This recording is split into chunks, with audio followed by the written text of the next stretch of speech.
You see, if you stand there and say, I don't want this job, or I don't want this relationship, or I don't want these hips, or I don't want whatever, that does not get you what you want.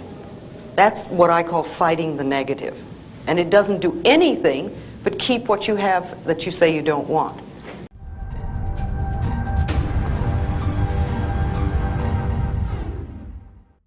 Hey, ¿qué tal? Y bienvenidos de nuevo a Domina tu Mente.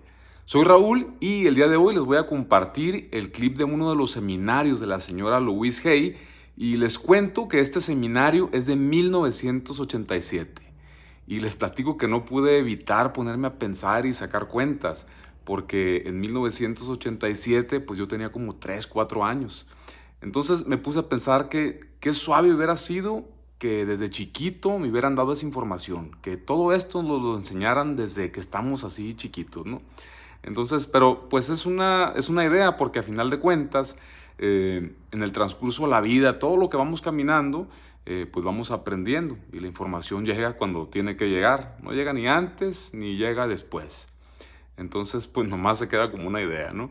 Lo importante es de que ya tenemos la información disponible y pues hay que aplicarla. Entonces, en el video de hoy les cuento que la señora Louise nos habla un poco sobre el amor propio, ¿no? Que como bien sabemos, es la base de todo, ¿no? Para toda persona que esté en este camino del despertar de la conciencia, es muy importante tener claro que todo inicia con el amor propio y con la autoestima y con ese concepto que tenemos de nosotros mismos. Y a partir de ahí empezamos a caminar.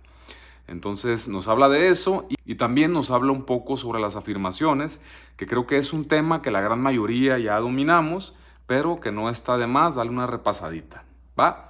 Entonces vámonos a escuchar a la señora Louise Hay y sin más nos vemos en el próximo videoprograma. Hasta pronto. Remember, little tiny babies, when they're born, they absolutely adore themselves. And they're totally open, and they're full of love. They express themselves freely. They ask for what they want.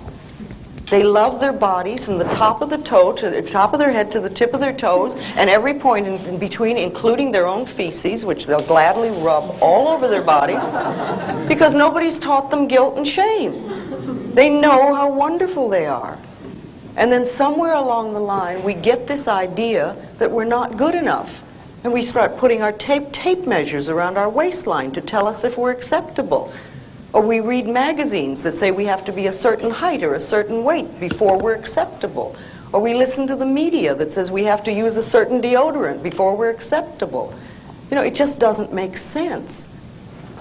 We are absolutely divine, magnificent expressions of life, all of us. And like when we were in the circle looking at each other, each face is another unique expression of God. And we're not supposed to be alike. Since time began on this planet, there have not been two snowflakes alike. And there's certainly not been two people alike. And we're always trying to be like everybody else so we're acceptable. Our uniqueness is what makes us wonderful. So we want to love that and cherish it and acknowledge it. You see, if we really believe in our uniqueness and the wonder of each being, then there is no competition and no comparison. There can't be. We're just different, and we're meant to be different, and that's wonderful. And that's another thing we can acknowledge in the mirror. Do your affirmations in the mirror. How many people do affirmations on a daily basis? Well, okay, let's talk about affirmations for a moment. Every single thought we have or every sentence we speak is an affirmation. And it's either positive or negative. And it's going out from us and it's creating our experiences. However, when we talk about doing affirmations, what we're talking about is making definite positive statements to create something in our life or to remove something in our life.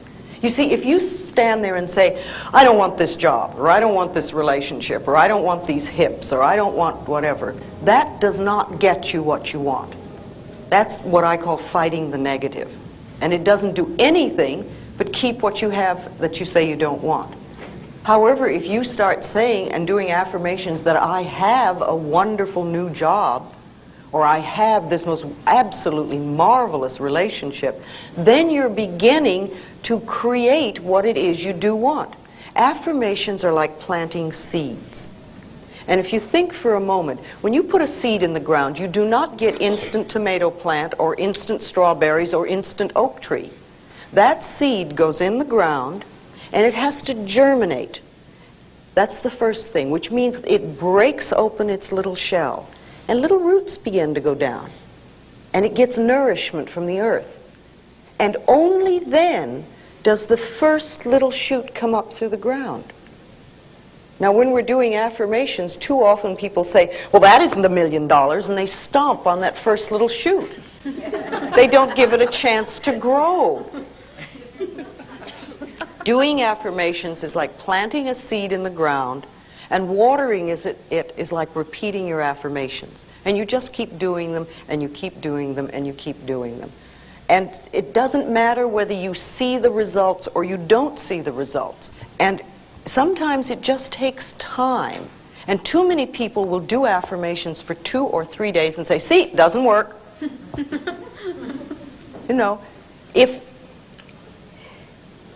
everything happens in the perfect time-space sequence, and we want to trust that and we want to know that.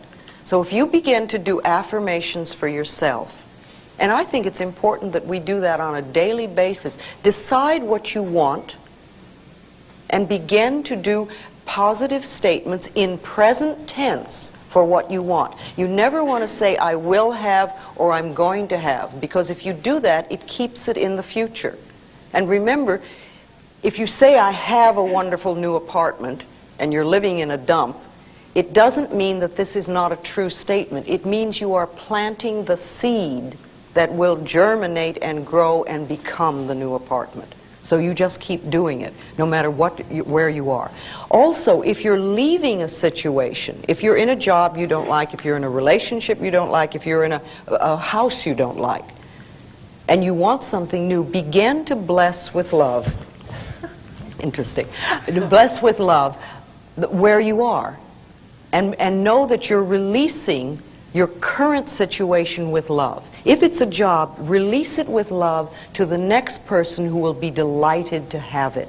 If it's an apartment, do the same thing. If it's a relationship, release that person with love to happiness which is meaningful to them. And that leaves you free to create and accept happiness that is meaningful to you.